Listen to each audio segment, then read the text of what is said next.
자, 근데 상무님, 근데 오늘 이 AI ML에서 마지막 단계인 이제 추론 분야, 인퍼런스 분야 있지 않습니까? 예.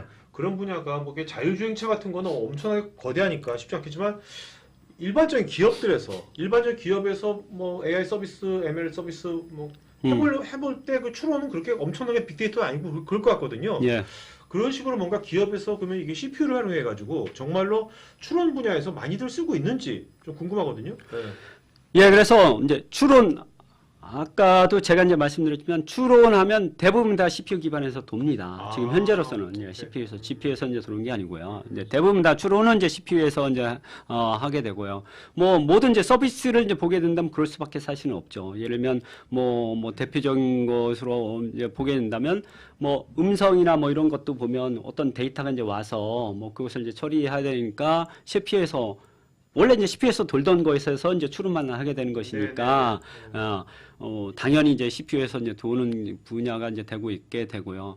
뭐 또한 이제 뭐 그렇다고 해서 이게 많은 어떤 부하를 이제 가져오는 뭐 그런 그렇죠. 것도 이제 아니니까 이제 CPU에서 충분히 이제 커버할 수, 뭐 처리할 수 있는 그런 분야이기도 하고요. 그래서 뭐 대부분이라고 한다면 뭐 지금 시장에서 뭐 10대 중에서 뭐 10대라고 한다면 10대 중에 뭐 9개 이상은 다 이제 인텔 기반에서 지금 이루어지고 있다라고 보시면 됩니다. 근데 국내에 많은 뭐 네이버나 카카오 그런 데 말고 예. 일반 기업들이 지금 상무님 말씀하신 이런 포인트를 예. 많이들 알고 계십니까? 어떻습니까? 예, 저희들이 좀 더 노력을 이제 해야 되고요. 그렇지만 이제 그 추론 부분은 이제 많이 좀 당연히 어쪽에서 뭐 이거 해야지라고 이제 생각을 이제 좀 더 하시고요. 네. 저희들한테 많은 이제 문의를 주십니다. 그러면 지금 현재 AI 쪽에 좀 더 적용해 보려고 했더니 좀 더 워크로드가 많이 걸리니까 지금 시스템에 부하가 걸린다. 어떻게 좀 네. 줄이시는 분이 없을까? 계속해서 이제 주시는데 그런 걸 계속해서 주시면 저희들이 어떻게든지 어떻게 한번 도와줄 수 있는 방안을 한번 찾아보고 뭐 저희들도 함께 고민할 네. 수 있는 자리를 그리고 마련하겠습니다. 오늘같이 이렇게 네. 많은 기업에 있는 관계자분들하고 이렇게 소통하는 예. 라디오 방송처럼 예. 소통하는 것을 지속적으로 하면 좋을 것 같아요. 예. 네. 좋습니다. 고정으로 계속 나오시면 좋을 것 같은데. 예, 언제든지 불러주세요.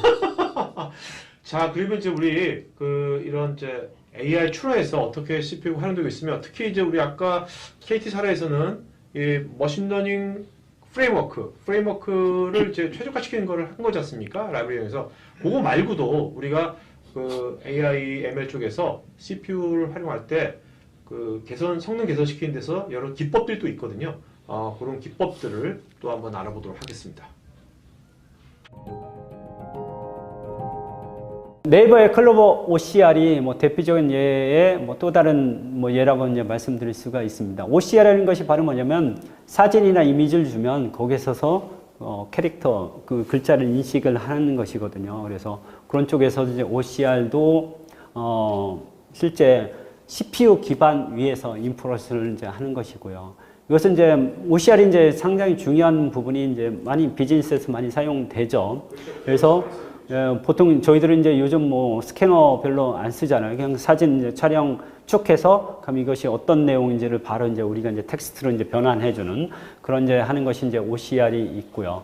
그리고 또 다른 이제 네이버 쪽에서도 이제 네이버 클로버의 또 챗봇 또 이제 있게 됩니다. 여기서도 이제 인텔 CPU 기반 위에서 이제 인퍼런스를 이제 활용을 하고 있게 되죠. 그래서 챗봇 같은 경우에도 이제 반응이 상당히 좋죠. 네.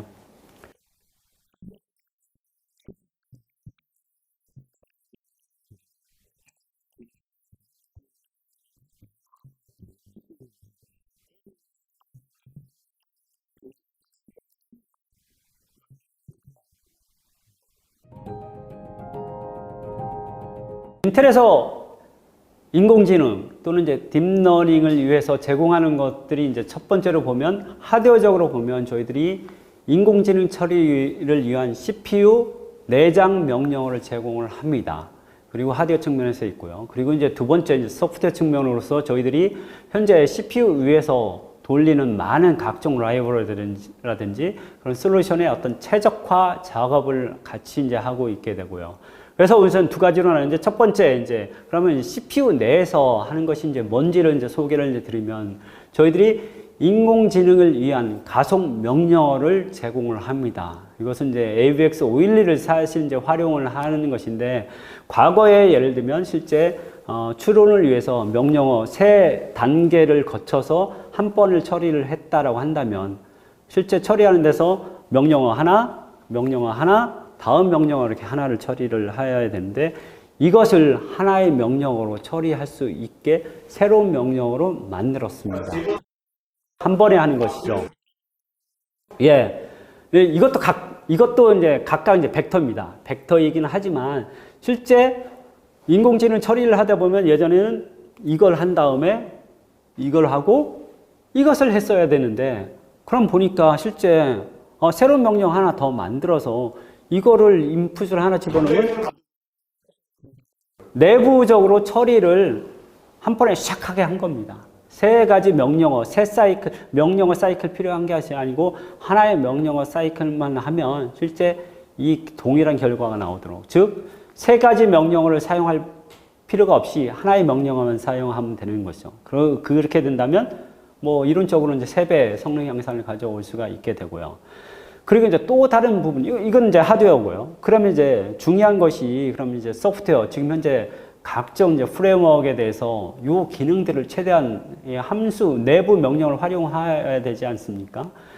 그래서 저희들이 소프트웨어 최적화도 이제 같이 진행을 합니다. 예를 들면, 지금 현재 이제 보게 된다면 데이터 이제 처리를 하기 위해서 판다스라고 하는 그런 이제 라이브러리를 이제 많이 씁니다. 사전 이제 데이터 프레임을 먼저 작업하는 데 있어서.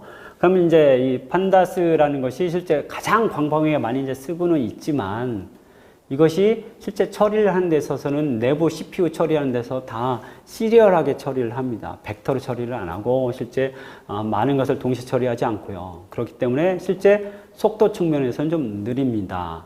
근데 인텔은 실제 이것을 이제 동시에 처리할 수 있도록 저희들이 이제 작업을 하고 있고요. 그래서 모딘이라는 것을 같이 이제 협력을 해서 모딘이라는 이제 판다스의 새로운 이제 버전을 만들게 되고요. 그럼 이것을 쓰게 된다면 데이터 전처리 과정 훨씬 더 이제 빠르게 할 수도 있게 되는 부분이고요. 그리고 이제 각각 이제 연산하는 데 있어서는 벡터 처리를 해서 계속해서 성능 향상을 이제 높인다거나, 아니면 실제 뭐 추론하거나 아니면 뭐 학습하는 그런 쪽, 엔진 쪽에서도 저희들이 같이 해서 이제 벡터화를 하게 되는 거죠. 벡터화를 하고 저희 이제 내부 인공지능을 위한 명령어를 사용하게 되고요. HPC나 이런 쪽에서는 뭐 64비트 단위로 해서 정밀도를 상당히 높인다고 말씀드렸고요. 그렇지만 AI나 이런 측면에서 보면 64비트는 절대 필요 없고, 32비트도 뭐 트레이닝, 학습하는 데서는 32비트가 뭐 의미 있고, 그렇지만 인퍼런스 하는 부분에서는 그것도 필요 없을 수도 있거든요.